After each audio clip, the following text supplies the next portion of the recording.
And first of all, shout out to my most loyal fan, Her Britannic Majesty Elizabeth II, today 96 years young, and I wish her another 96 years. It really is the Queen's unofficial birthday. It's not celebrated this day, but celebrating privately at home. Her official birthday's in June.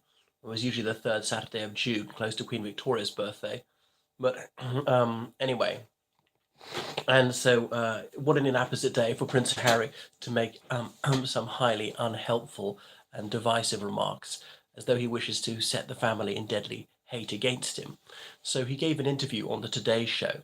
Um, we usually talk about the protection offered to his grandmother, Queen Elizabeth II, because Prince Harry, remember, he refused to go along to the memorial service for his grandfather, Prince Philip, who died April last year. Prince Harry, his reason for doing so is that he wouldn't be provided adequate security. But then, fortnight later, suddenly the security is just fine, and he does come to the UK.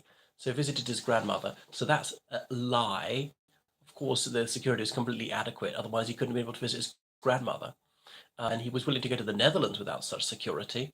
Um, anyway, so he said that he visited his granny to see that she's protected and has got the right people around her. Well, like, what would he know about that? She's had her in security detail for decades. She's 96, for goodness sake. She's the United Kingdom's head of state. Of course, the UK government wants to prevent her from being assassinated, and the assassination risk was much, much higher previously, at the time of the IRA terrorist threat.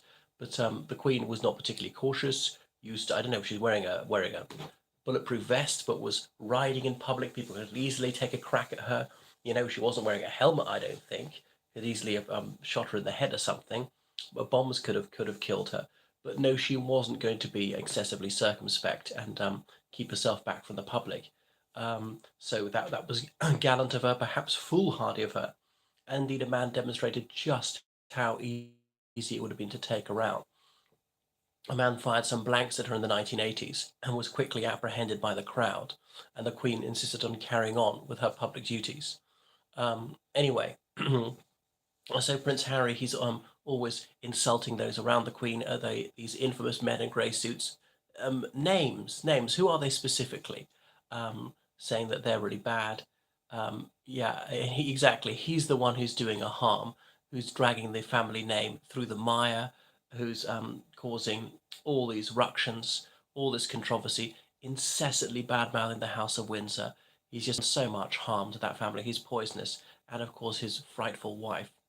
And this is what he said. Uh, well, yeah, these are the things he said. So he's been widely denounced for being so conceited and so deluded. I mean, as though he's going to really check out his security. Even if this is dreadful, what's he going to do about it? He lives in California. He can't. Uh, so I suppose it's just to get more publicity for himself, to pose as this somehow dutiful grandson when he's not remotely pious towards her.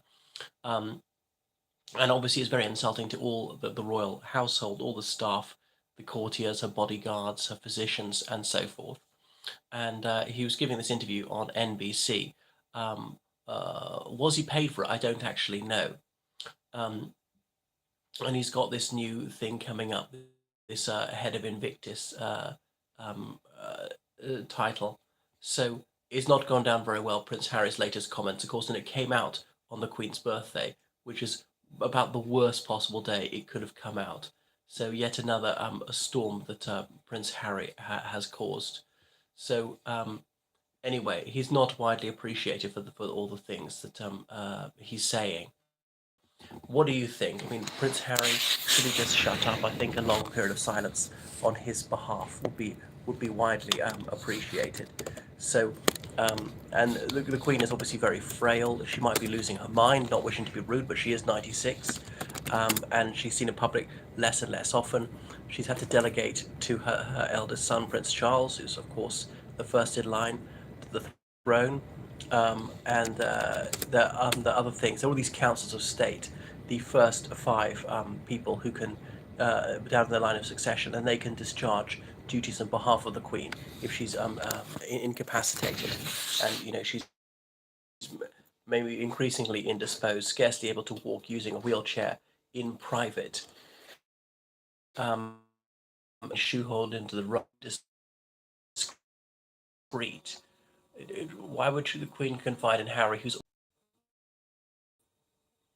okay? We're reconnecting that he feels the presence of Princess Diana with him. Diana being Prince Harry's mother, who died in a car crash in Paris in 1997. That she walks with him, um, and that she, Princess Diana has sorted out William's life, and now she's sorting out his life and things like that. Um, all right, your mother's dead, and you like to feel that she's present with you some way. Um, but does he really believe this? I mean, is he out of his mind to think that her kindly ghostly presence is hovering over things, over him? I mean, why did Princess Diana not make the media say nice things about him or guide him from being such a moron all the time? So it's deluded.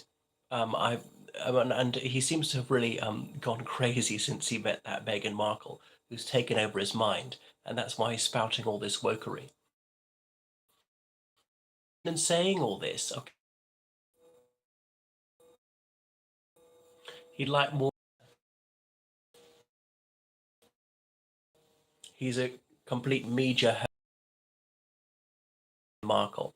So it's deeply distasteful, obviously not going down remotely well in the United Kingdom. So I wish he'd put a sock in it, but methinks we haven't heard the last from them. They're not making public remarks as frequently as before, and maybe the media are increasingly losing interest. I think they'll always get some reportage, but they're not as hot property as they once were, as they hoped they would be. They have to do something to make a splash occasionally, and that's why they've got to make these tendentious remarks. Well, thank you for watching my channel. Toodaloo.